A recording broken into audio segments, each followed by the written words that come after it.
হঠাৎ অজয়ের হাতের 5 সেলের টর্চটা জ্বলে উঠল। টর্চটায় ছিল নতুন ব্যাটারি। উজ্জ্বল আলোয় উদ্ভাসিত হয়ে উঠল চারিদিক। দেখতে পেলাম সেই গুপ্তকক্ষের মেঝের ওপর কতগুলো নরকঙ্কাল পড়ে রয়েছে। প্রতিমা যেখানে ছিল সেখানে পোড়ো প্রতিমারও কিছু অংশ খাড়া হয়ে দাঁড়িয়ে রয়েছে। ঘরের একটা কোণে সেই বর্ষা আর খাড়াগুলো রয়েছে। আর একটা খাড়া পড়ে রয়েছে প্রতিমার কাছাকাছি জায়গায়। পূজার ঘণ্টা এবং কয়েকটা থালা, কোষাকুষি ইত্যাদি প্রতিমার সামনে পড়ে রয়েছে। এ সমস্ত জিনিস আগুনে পুড়ে এবং তার উপর ধুলোর আস্তরণ জমে এমন চেহারা হয়েছে যে বোঝবার উপায় নেই কোনটা লোহার তৈরি, কোনটা তামার বা কোনটা পিতলের জিনিস। বেশ কিছুক্ষণ ঘরটা দেখে নিয়ে অজয় গলায় বেশ জোর দিয়ে বলে উঠল, অসম্ভব, অসম্ভব! এ ঘরে কখনোই ঘণ্টা বাজছিল না। ঘণ্টার শব্দ অন্য কোথাও থেকে আসছিল। আমাদের সকলেরই শোনার ভুল হয়েছে। আর এখানে নয়, ওপরে যাওয়া যাক, ওপরে যাওয়া যাক। আমি বেশ স্পষ্টই বুঝতে পারলাম কথা বলার সময় অজয়ের গলা কাঁপছিল। আর আমার নিজের অবস্থা অত্যন্ত শোচনীয়। কি যে এক নিদারুণ ভয়ে আমি ঘেমে উঠলাম। যাই হোক, আমরা উপরে উঠতে শুরু করলাম।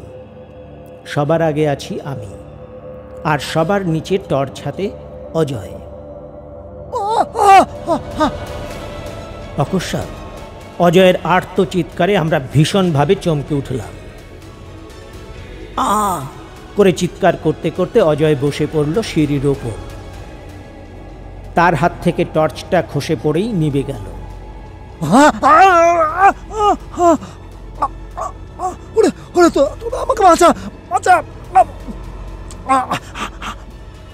তারপরই চুপ। নমস্কার। গল্পের সেরা সময়ে আপনাকে স্বাগত জানাই।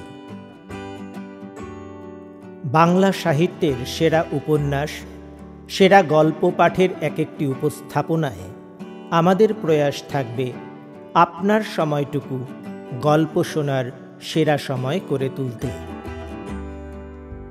গল্প পাঠ শুরুর আগে একটি অনুরোধ, আমাদের এই প্রয়াস আপনাকে আনন্দ দিলে আমাদের এই চ্যানেলটিকে সাবস্ক্রাইব করবেন। আপনার একটি আঙুল ছুঁয়ে দিন বেল আইকন বাটনে। আমাদের পরের পোস্টের নোটিফিকেশন আপনার কাছে পৌঁছে যাবে। এই ইউটিউব চ্যানেলের যাবতীয় উপস্থাপনার স্বত্বাধিকারী সুশীল মজুমদার ক্রিয়েশনস। কোথাও এই ইউটিউব চ্যানেলের উপস্থাপনাগুলির কোনো অংশ সম্প্রচার করা আইনত দণ্ডনীয় অপরাধ। আজ শুনুন হেমেন্দ্র কুমার রায়ের পোড়ো মন্দিরের আতঙ্ক।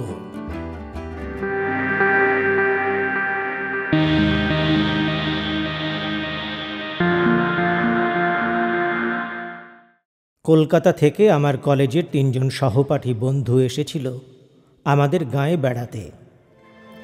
তাদের নিয়েই আমি সেদিন বৈকালে গিয়েছিলাম গাঁ ছাড়িয়ে মাইল 1.5 দূরে ময়ূরাক্ষী নদীর তীরে।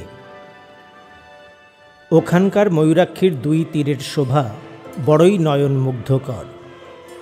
ভেবেছিলাম সন্ধ্যার কোল অবধি নদীর ধারে বসে গল্প গুজব করে তারপর বাড়ি ফিরব। অন্ধকারে মাঠের মধ্যে আসতে পথে সাপখোপের সম্মুখীন হতে পারি, এই ভয়ে বাবার 5 সেলের টর্চটা সঙ্গে এনেছিলাম।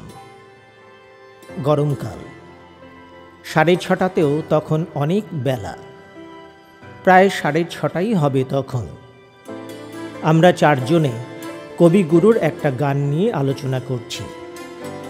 আলোচনায় আমরা এতই মশগুল ছিলাম যে পশ্চিম দিক থেকে কালো মেঘ উঠে কখন যে প্রায় অর্ধেকটা আকাশ ঢেকে ফেলেছে খেয়ালই হয়নি। হঠাৎ ঝড় উঠতে খেয়াল হলো। আমরা ধড়মড় করে উঠে পড়ে একরকম ছুটতে ছুটতেই বাড়ির পথে হাঁটা দিলাম। আমি জানি এই 1.5 মাইল পথের মধ্যে কোনো বাড়ি ঘর নেই, অর্থাৎ বৃষ্টির হাত থেকে শরীর বাঁচাবার মতো কোনো আশ্রয় নেই। বরাত মন্দ। 5-7 মিনিটের মধ্যেই দৈত্যের মতো কালো মেঘটা সারা আকাশ ছেয়ে ফেলল এবং মুষলধারে বৃষ্টি নামল। সেই সঙ্গে ঝড়ের সে কি বেগ! প্রাণপণে ছুটতে লাগলাম আমরা 4 জনে। ছুটতে ছুটতেই আমার খেয়াল হয়ে গেল যে আরেকটু এগোলেই আমাদের ডান পাশে পড়বে একটা পোড়ো কালী মন্দির। সেখানে গিয়ে উঠলে ঝড় বৃষ্টির হাত থেকে বাঁচা যেতে পারে, কিন্তু সন্ধ্যার পর ওই মন্দিরের ধারে কাছে কেউ ঘেঁষে না। আমারও মন চাইছিল না ওদিকে যাবার। গায়ের অন্য সকলের মতো ওই মন্দিরের প্রতি আমার মনেও ভয় আছে। অবশ্য ভয়ের কোনো কারণ আজ পর্যন্ত কিছু ঘটেনি কারো ক্ষেত্রে। ভয়টা কেবল সংস্কার বশেই। তবু আমি যদি একা থাকতাম তাহলে হয়তো একা থাকার জন্যেই ওই মন্দিরে যেতে ভয় পেতাম। কিন্তু আমরা রয়েছি 4 জন, সঙ্গে 5 সেলের টর্চ। অযথা ভয় পাবার কোনো কথাই নয়। তাই মনে সাহস পেয়ে আমি বন্ধুদের নিয়ে ভিজে গোবর হয়ে ওই পোড়ো মন্দিরটার চাতালে গিয়ে উঠলাম। বেশ বড়সড় মন্দির। মন্দিরের দুপাশে ও পিছনে আরও খানচারেক ঘর আছে। এই মন্দির ছিল একজন তান্ত্রিকের। ঘরগুলির মধ্যে একটাতে নাকি মায়ের ভোগ রান্না হতো। অন্য ঘরগুলিতে চেলা চামুণ্ডাদের নিয়ে তান্ত্রিক বাস করত। মন্দির ও ঘরগুলির কিছু কিছু অংশ এখন ভেঙে পড়েছে। দেওয়ালে ছাদে গাছপালা গজিয়েছে। মন্দির প্রাঙ্গণ লতাগুল্মের ঝোপে ঝাড়ে আবৃত। এমন মুষলধারে বৃষ্টি না নামলে আমি কখনোই এই পোড়ো মন্দিরে আশ্রয় নিতাম না। এখন মাত্র সন্ধ্যা রাত, কিন্তু জায়গাটার পারিপার্শ্বিক পরিস্থিতি দেখে মনে হচ্ছে যেন এখন মাঝরাত। বন্ধু শ্যামল বলল, আচ্ছা, জায়গায় আমাদের নিয়ে এলি বটে, সাপে খোপে কামড়াবে না তো? আমি টর্চটা জেলে চারিদিকে দেখে নিয়ে বললাম, দেখে তো সেরকমই মনে হচ্ছে। কি করব ভাই, যা বৃষ্টি নামলো। বাড়ি যে এখনো অনেক দূর। এই বৃষ্টিতে এতখানি রাস্তা ভিজলে সবাইকেই জ্বরে পড়তে হবে। আরেক বন্ধু রতন বলল, কি মন্দির ছিল রে এটা? দেখে তো মনে হচ্ছে এককালে খুব জাঁকজমকের সঙ্গে পুজো আচ্চা হতো এখানে। হ্যাঁ, মারাত্মক রকমের জাঁকজমক সহকারেই এখানে কালী প্রতিমার পুজো হতো শুনেছি। সেই জাঁকজমক এতই মারাত্মক ছিল যে কোনো লোক পুজো দেখা তো দূরের কথা, কোনোদিন প্রতিমা দেখতেও এখানে আসতো না। এ কথা শুনে শ্যামল, রতন ও অজয় সবিস্ময়ে জিজ্ঞাসু নেত্রে আমার দিকে তাকালো। আমি বললাম, শোন তবে এই মন্দিরের ইতিহাস যেটুকু আমি জানি। আমার ঠাকুরদার বয়স যখন ছিল 24-25, সেই সময় এই মন্দিরে কালী সাধনা করত একজন তান্ত্রিক কাপালিক। শুনেছি সেই কাপালিকের চেহারা এতই ভয়ঙ্কর ছিল যে কোনো সাধারণ মানুষ তার ধারে কাছে ঘেঁষত না। 7-8 জন চেলা ছিল তার। তাদের চেহারা ছিল ভয়ঙ্কর। ওই যে বেদিটা দেখছিস, ওই বেদির উপর থাকত কালী মূর্তি। তখন কেউই জানত না যে ওই মূর্তিটা নকল কি আসল মূর্তি। অর্থাৎ নিচেকার একটা গোপন কক্ষে। মন্দিরের পিছন দিকে একখানা ঘর আছে। সেই ঘরের মেঝের মধ্যে দিয়ে নিচেকার ঘরে যাবার সিঁড়ি আছে। এই ব্যাপারটা আকস্মিকভাবে টের পেয়ে যায় আমাদেরই গাঁয়ের একদল ছেলে। দলে তারা 6 জন ছিল। সেদিন তারা পাশের গায়ে এক বৌভাতের নিমন্ত্রণ খেতে গিয়েছিল। খেয়ে দিয়ে যখন তারা ফিরছিল রাত তখন 11টা। আমরা আজ যে কারণে মন্দিরে এসে ঢুকলাম, সেদিন তারাও ঠিক একই কারণে এই মন্দিরে আশ্রয় নিতে বাধ্য হয়েছিল। আজকের মতো সেদিন রাতেও এমন মুষলধারে বৃষ্টি নেমেছিল, তারা এই মন্দির চাতালে উঠে দেখে প্রতিমার দরজা বন্ধ। মানুষের কোনো সারা শব্দ পাওয়া যাচ্ছে না। তারা ভাবল কাপালিক ও তার চেলা চামুণ্ডারা সবাই বোধহয় ঘুমিয়ে পড়েছে। এমন সময় তাদের কানে পৌঁছয় পুজোর ঘণ্টার ধ্বনি। কিন্তু ঘণ্টার যে আওয়াজ তাদের কানে আসছিল সে আওয়াজটা ছিল খুব চাপা, খুব ক্ষীণ। প্রথমটা তাদের মনে হয়েছিল খানিকটা দূর থেকে বোধহয় আওয়াজটা আসছে, তাই এমন চাপা মনে হচ্ছে। তারপরে তাদের খেয়াল হলো যে এই মন্দিরের চারপাশের প্রায় মাইল খানেক জায়গার মধ্যে কোনো বাড়িঘর, লোকবসতি নেই। তবে তবে ওই ঘণ্টার শব্দ আসছে কোত্থেকে?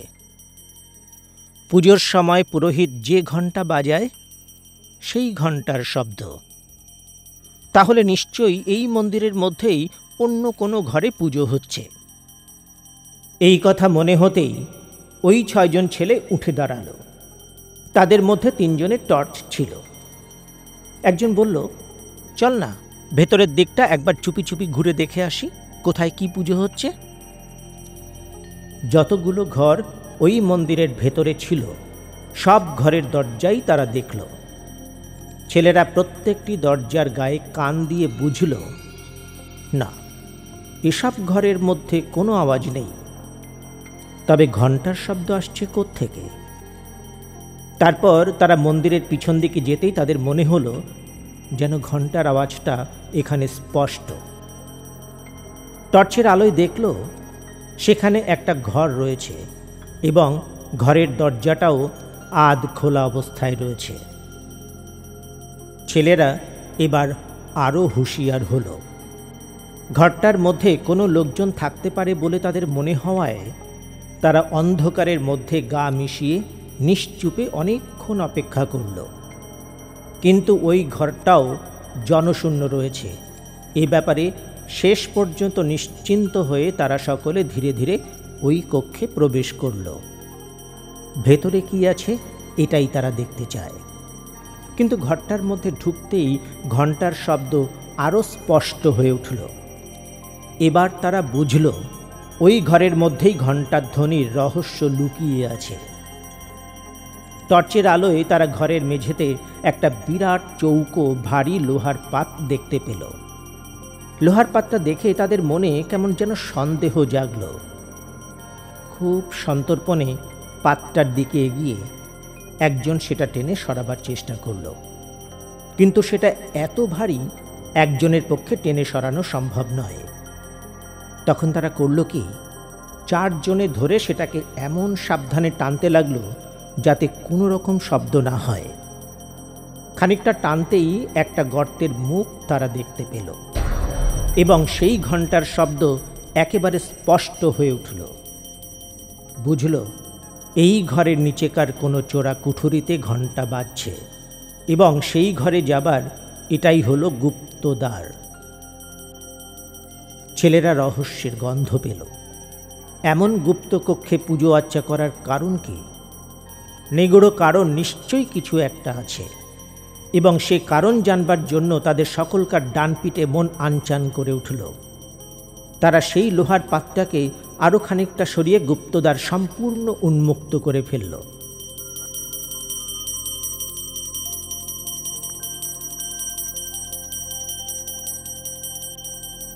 তাদের নজরে পড়ল কয়েক ধাপ সিঁড়ি সোজা নিচের দিকে নেমে গিয়ে ডান দিকে বেঁকে গেছে। গুপ্তকক্ষে যে আলো জ্বলছে তারই আলোয় আলোকিত হয়ে আছে সিঁড়ির বাঁকের মুখটা। ফলে সমস্ত সিঁড়িটাই মোটামুটিভাবে দেখতে পাওয়া যাচ্ছে। অতঃপর ছেলেরা মুহূর্তকালের জন্য একবার চুপি চুপি যুক্তি করে স্থির করে নিল যে তারা নিঃশব্দে সিঁড়ি বেয়ে খানিকটা নিচে নেমে দেখে আসবে কী ধরনের পুজো ওখানে হচ্ছে, যে পুজোর জন্যে এত গোপনীয়তার প্রয়োজন। সিঁড়ির সেই বাঁক অবধি নেমে ছেলেরা সন্তর্পণে ডান দিকে দৃষ্টিপাত করে যা দেখতে পেল তাতে তারা ভয়ে বিস্ময়ে একেবারে হতভম্ব হয়ে গেল। তারা দেখল দরজা জানালা বিহীন মাঝারি আকারের একখানা ঘর। ঘরের একপাশে হাত 3 লম্বা এক কালী প্রতিমার সামনে একজন ভয়ঙ্কর দর্শন তান্ত্রিক কাপালিক পূজায় মগ্ন। তার আশেপাশে কয়েকজন চেলা চামুন্ডা দাঁড়িয়ে রয়েছে।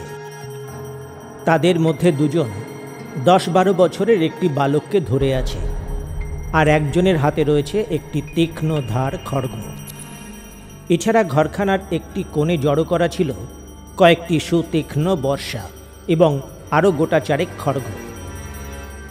ছেলেরা বুঝল এই মন্দিরের আসল পূজা হয় এখানেই এবং নরবলি পর্যন্ত হয়ে থাকে। ইতিমধ্যে কাপালিক পূজা শেষ করে আসন ছেড়ে উঠে দাঁড়াল এবং ঘাতকের দিকে চেয়ে ইশারায় বলির নির্দেশ দিল। ইশারা পেয়ে ঘাতক খাঁড়াটাকে শক্ত করে বাগিয়ে ধরল আর সেই চেলা দুজন বালকটিকে নিয়ে এগিয়ে গেল প্রতিমার সামনে। এর পরের অমানসিক মর্মান্তিক দৃশ্যটি দেখবার জন্য গাঁয়ের সেই ছেলেরা আর সেখানে অপেক্ষা করেনি। কোনো সুস্থ মানুষের পক্ষেই সে দৃশ্য দাঁড়িয়ে দেখা সম্ভব নয়। ওই অসহায় বালকটিকে বাঁচাবার জন্যে সে সময় ছেলেগুলোর মনে প্রচণ্ড একটা উত্তেজনা জেগে উঠেছিল বটে, কিন্তু তারা বুঝেছিল যে বাধা দিতে গেলে ওই সশস্ত্র দুর্ধর্ষ কাপালিকগণের হাতে তাদের মৃত্যুবরণ করতেই হবে। তাই তারা আবার চুপি চুপি উপরে উঠে এসে লোহার পাতটা আগেকার মতোই চাপা দিয়ে রেখে গাঁয়ে ফিরে গিয়েছিল। কিন্তু ওই হিংস্র নরঘাতক কাপালিকদের কথা তারা ভুলতে পারল না। ওই কাপালিকরা ইতিপূর্বে কত যে শিশু হত্যা নরহত্যা করেছে তার হয়তো ইয়ত্তা নেই। তবে ওই সব বলি ওরা ছেলে চুরি যাওয়ার অপবাদের জন্য আশেপাশের গাঁ থেকে জোগাড় করত না। তা যদি করত তাহলে আমাদের গাঁয়ের মধ্যে ভীষণ একটা হইচই পড়ে যেত, কিন্তু সেরকম কিছু শোনা যায়নি কোনো দিন। ওরা নিশ্চয়ই কোনো দূর দেশ থেকে বলি জোগাড় করত। যাই হোক, ভবিষ্যতে আর যাতে তারা কোনো মানুষ খুন করতে না পারে ছেলেরা তার যথাযথ প্রতিকার করবার জন্য বদ্ধপরিকর হয়ে উঠল। নির্জনে অনেকক্ষণ ধরে যুক্তি করে তারা স্থির করল যে ওই কাপালিক ও তার চেলাদের সকলকে তারা হত্যা করবে এবং কিভাবে হত্যা করবে তারও একটা সাংঘাতিক উপায় স্থির করে ফেলল। দিন ৬-৭ পরেই একদিন রাত ১০টা নাগাদ তারা আবার এই মন্দিরের নিকটে এসে পৌঁছল। তাদের সঙ্গে ছিল বড় বড় টিনের ২ টিন পেট্রোল। এসব ব্যাপার তখনও পর্যন্ত তারা গাঁয়ের কোনো লোককেই জানায়নি, জানিয়েছিল কাপালিকদের হত্যা করার পরে। মন্দিরের নিকটবর্তী বড় একটা ঝোপের আড়ালে লুকিয়ে অনেকক্ষণ পর্যন্ত তারা মন্দিরটার দিকে তীক্ষ্ণ দৃষ্টি রেখেও কোনো জনমনুষ্যের সারা শব্দ পেল না। তখন তারা নিঃশব্দে মন্দিরের চাতালে গিয়ে উঠল। তারপর পিছন দিকের সেই ঘরখানার নিকট হতেই তাদের কানে ঘণ্টার চাপা আওয়াজ ভেসে এলো। এতক্ষণে তারা নিশ্চিন্ত হতে পারল, যাক, পুজো হচ্ছে এবং কাপালিকেরা তাহলে সেই পুজোর ঘরেই আছে। অতঃপর তারা এসে হাজির হলো সেই গুপ্তদ্বারের নিকট।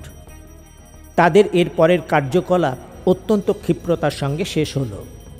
একজন একটু তফাতে সরে গিয়ে দেশলাইয়ের কাঠি জেলে একটা কাগজ ধরালো, আর অন্যদিকে অন্য ছেলেরা লোহার পাতটা সরিয়ে ফেলেই সেই গুপ্ত গহ্বরের মধ্যে ২ টিন পেট্রোল সম্পূর্ণ ঢেলে দিল।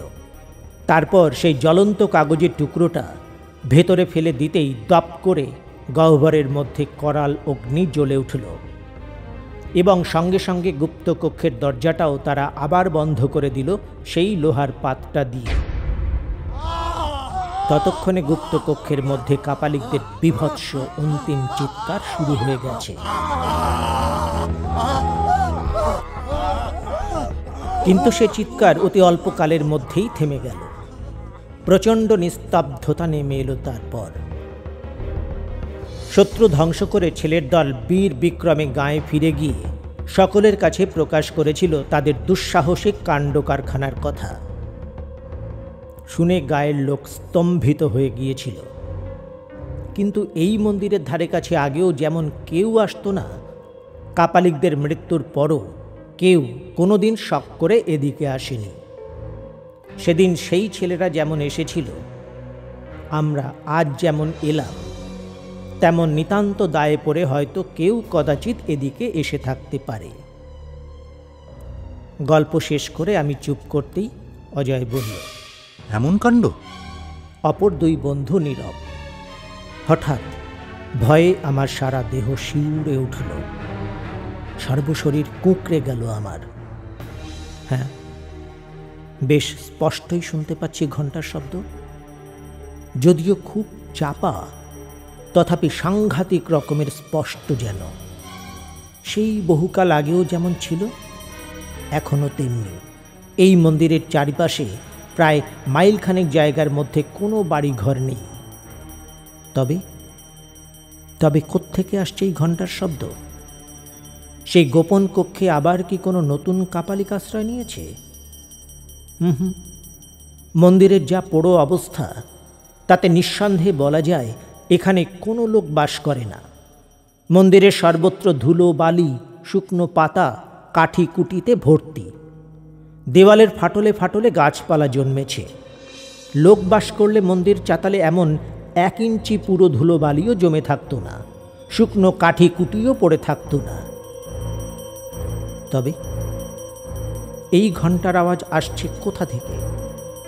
এই মন্দিরের মধ্যে থেকেই আসছে, তাছাড়া আবার কোথা থেকে আসবে? শ্যামল, অজয় আর রতন, এদের কানেও পৌঁছেছে ঘণ্টার শব্দ। অজয় 2 ভ্রু কুঁচকে সন্দিগ্ধ কণ্ঠে বললে, ঘণ্টার আওয়াজ আসছে না? আমি বললাম, সেই অন্ধকারের মধ্যেও দেখতে পেলাম অপর বন্ধু জলজলে চোখে আমার মুখের দিকে তাকিয়ে আছে।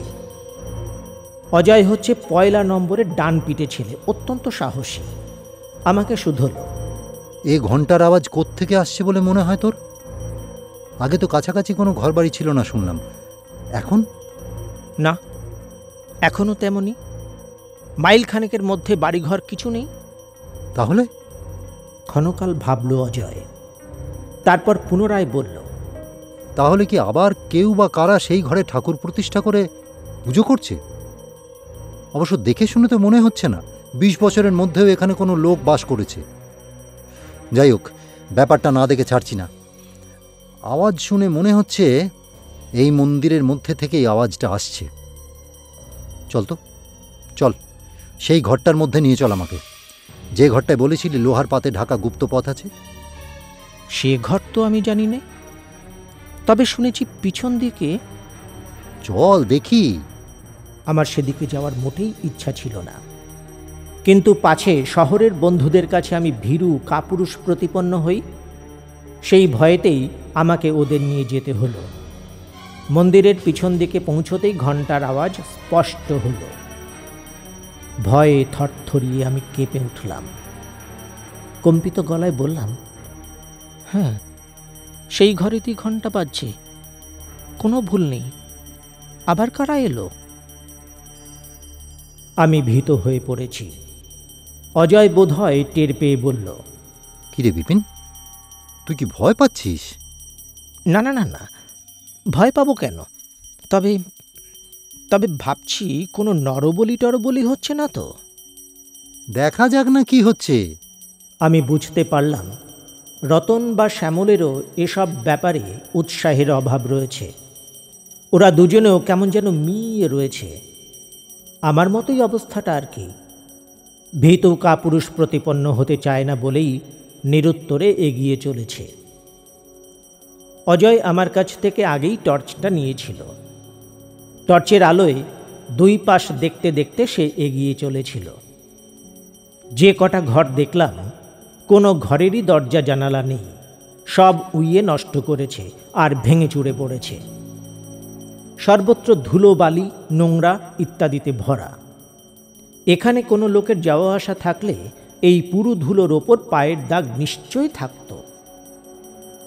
কোনো পদচিহ্ন নেই, এমনকি কোনো জন্তু জানোয়ারের পর্যন্ত না। শুধু আমরা কজন সুস্পষ্ট পদচিহ্ন ফেলে এগিয়ে চলেছি। অসম্ভব, এখানে কোনো মানুষ থাকতে পারে না। তবে তবেটা যে কি সেটাই তো জানতে চাচ্ছি। আমরা সেই ঘরটার মধ্যে এসে হাজির হলাম। মুখে চোখে মাকড়সার জালের স্পর্শ পাওয়া গেল। এ ঘরে লোকের যাওয়া আসা থাকলে কি এমন মাকড়সার জাল ছড়িয়ে থাকত?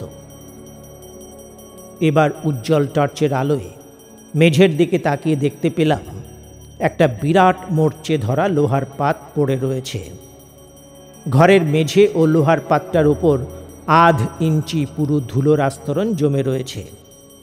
এখানে ঘণ্টার শব্দ আরও স্পষ্ট। এক টানা ঘণ্টা বেজে চলেছে। মনে হচ্ছে যেন আরতি হচ্ছে। আমরা প্রত্যেকেই উপলব্ধি করতে পারলাম যে এই ঘরের নিচে থেকেই ঘণ্টার আওয়াজ আসছে। যেখানে লোকজনের কোনো অস্তিত্ব নেই সেখানে ঘণ্টা বাজে কি করে? এ কি অলৌকিক কাণ্ড! আমার গায়ের লোম খাড়া হয়ে উঠল। ভীষণ একটা বিপদের ইঙ্গিত পাচ্ছি যেন। আশ্চর্য, অদ্ভুত। অজয় নির্নিমেষ দৃষ্টিতে লোহার পাত্রার দিকে তাকাতে তাকাতে কথাটা বলল। স্পষ্ট বোঝা যাচ্ছে যে বহুকাল এ ঘরে কোনো মানুষের পদার্পণ হয়নি, অথচ নিচেকার ঘরে ঘণ্টা বাজছে। ঘণ্টাটা আপনা আপনি বাজছে না নিশ্চয়ই, মানুষই বাজাচ্ছে তো। তবে কি সে মানুষ হাওয়ায় মিশে নিচের অন্ধকার ঘরে গেছে, যার জন্য তার পায়ের ছাপ পড়েনি? সত্যি ভাববার কথা। এ রহস্যের কারণ জানতেই হবে। এবার আমরা সকলে মিলে লোহাটা টেনে সরাতেই গুপ্ত পথ নজরে পড়ল, আর সেই সঙ্গে ঘণ্টার আওয়াজটাও একেবারে কানের কাছে এগিয়ে এলো। কিন্তু কি অন্ধকার গর্তটা! সিঁড়ির একটা ধাপও নজরে পড়ছে না। নিচেকার ঘরে নিশ্চয়ই কোনো আলো জ্বলছে না। ছোট একটা প্রদীপ জ্বললেও তার আলোর রেখা নিশ্চয়ই আমাদের নজরে পড়ত, এবং সিঁড়ির নিচেকার দিকটাও অত্যন্ত আচ্ছাভাবে আলোকিত হয়ে থাকত। তবে কি অন্ধকারে বসেই পুজো করছে? এ কি অস্বাভাবিক ব্যাপার!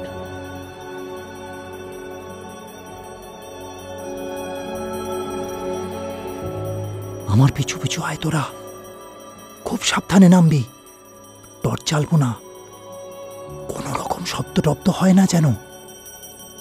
দুপাশের দেওয়াল ধরে ধরে নিঃশব্দে সিঁড়ির বাঁক পর্যন্ত নেমে দাঁড়ালাম। সঙ্গে সঙ্গে ঘণ্টার আওয়াজ থেমে গেল। চোখে কিছু দেখতে পাচ্ছি না আমরা। অস্বাভাবিক অন্ধকারে আমরা চারজনে যেন অন্ধ হয়ে দাঁড়িয়ে আছি। এত নিরেট অন্ধকার জীবনে কোনো দিন দেখিনি। আমরা সকলে গায়ে গা ঠেকিয়ে বেশ কিছুক্ষণ সেখানে দাঁড়িয়ে থেকেও কোনো মানুষজনের তো দূরের কথা, একটা আরশোলার অস্তিত্ব পর্যন্ত টের পেলাম না। হঠাৎ অজয়ের হাতের 5 সেলের টর্চটা জ্বলে উঠল। টর্চটায় ছিল নতুন ব্যাটারি। উজ্জ্বল আলোয় উদ্ভাসিত হয়ে উঠল চারিদিক। দেখতে পেলাম সেই গুপ্তকক্ষের মেঝের ওপর কতগুলো নরকঙ্কাল পড়ে রয়েছে। প্রতিমা যেখানে ছিল সেখানে পোড়ো প্রতিমারও কিছু অংশ খাড়া হয়ে দাঁড়িয়ে রয়েছে। ঘরের একটা কোণে সেই বর্ষা আর খাড়াগুলো রয়েছে, আর একটা খাড়া পড়ে রয়েছে প্রতিমার কাছাকাছি জায়গায়। পূজার ঘণ্টা এবং কয়েকটা থালা, কোষাকুষি ইত্যাদি প্রতিমার সামনে পড়ে রয়েছে। এ সমস্ত জিনিস আগুনে পুড়ে এবং তার উপর ধুলোর আস্তরণ জমে এমন চেহারা হয়েছে যে বোঝবার উপায় নেই কোনটা লোহার তৈরি, কোনটা তামার বা কোনটা পিতলের জিনিস। বেশ কিছুক্ষণ ঘরটা দেখে নিয়ে অজয় গলায় বেশ জোর দিয়ে বলে উঠল, অসম্ভব, অসম্ভব! এ ঘরে কখনোই ঘণ্টা বাজছিল না। ঘণ্টার শব্দ অন্য কোথাও থেকে আসছিল। আমাদের সকলেরই শোনার ভুল হয়েছে। আর এখানে নয়, ওপরে যাওয়া যাক, ওপরে যাওয়া যাক। আমি বেশ স্পষ্টই বুঝতে পারলাম কথা বলার সময় অজয়ের গলা কাঁপছিল, আর আমার নিজের অবস্থা অত্যন্ত শোচনীয়। কি যে এক নিদারুণ ভয়ে আমি ঘেমে উঠলাম। যাই হোক, আমরা উপরে উঠতে শুরু করলাম। সবার আগে আছি আমি, আর সবার নিচে টর্চ হাতে অজয়। অকস্মাৎ অজয়ের আর্ত চিৎকারে আমরা ভীষণভাবে চমকে উঠলাম। করে চিৎকার করতে করতে অজয় বসে পড়ল সিঁড়ির ওপর। তার হাত থেকে টর্চটা খসে পড়েই নিভে গেল।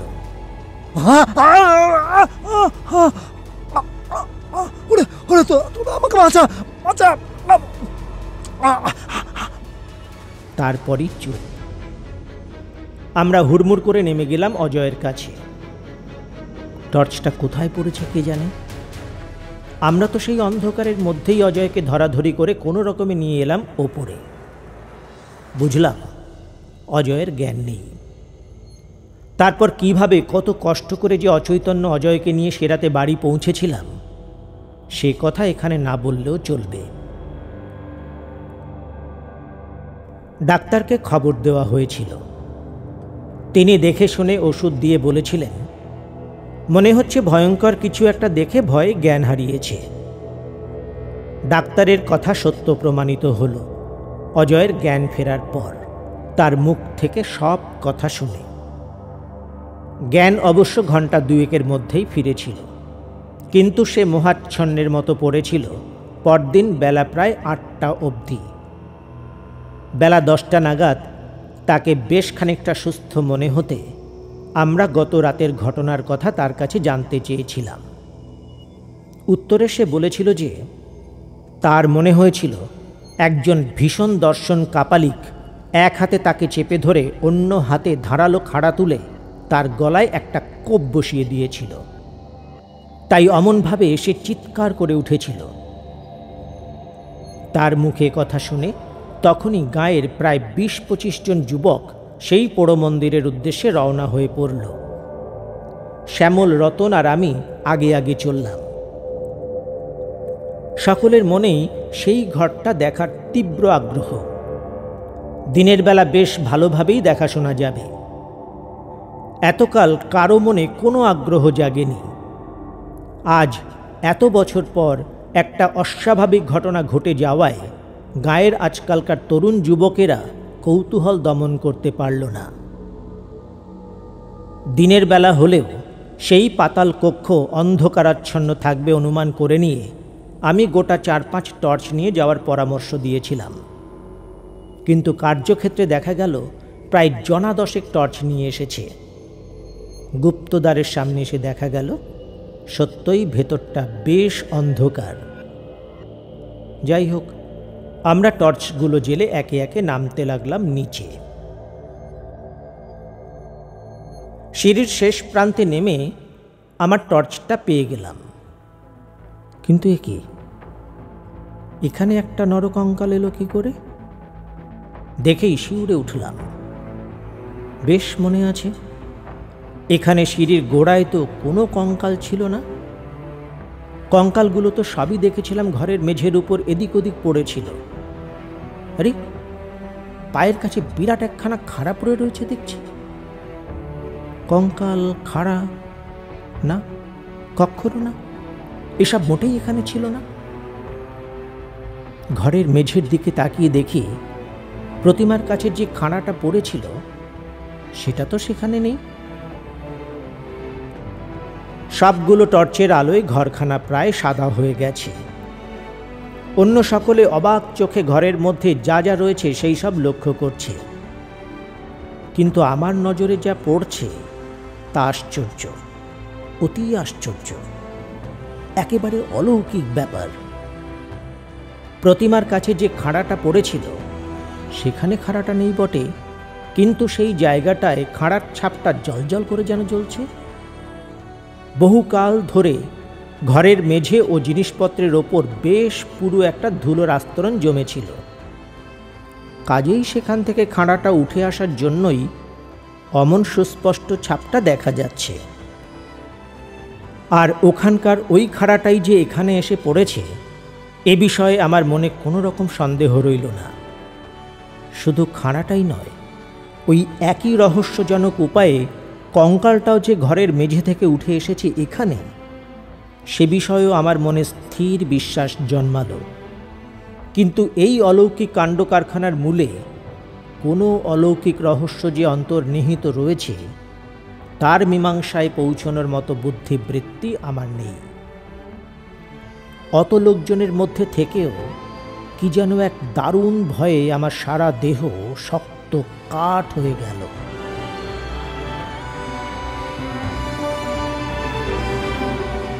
শুনলেন হেমেন্দ্র কুমার রায়ের পোড়ো মন্দিরের আতঙ্ক। এই গল্প পাঠ কেমন লাগলো আপনার মতামত লিখে জানাতে ভুলবেন না। আমাদের এই প্রয়াস আপনাকে আনন্দ দিলে এই চ্যানেলটিকে সাবস্ক্রাইব করার অনুরোধ রাখছি। আপনার একটি আঙুল ছুঁয়ে দিন বেল আইকন বাটনে।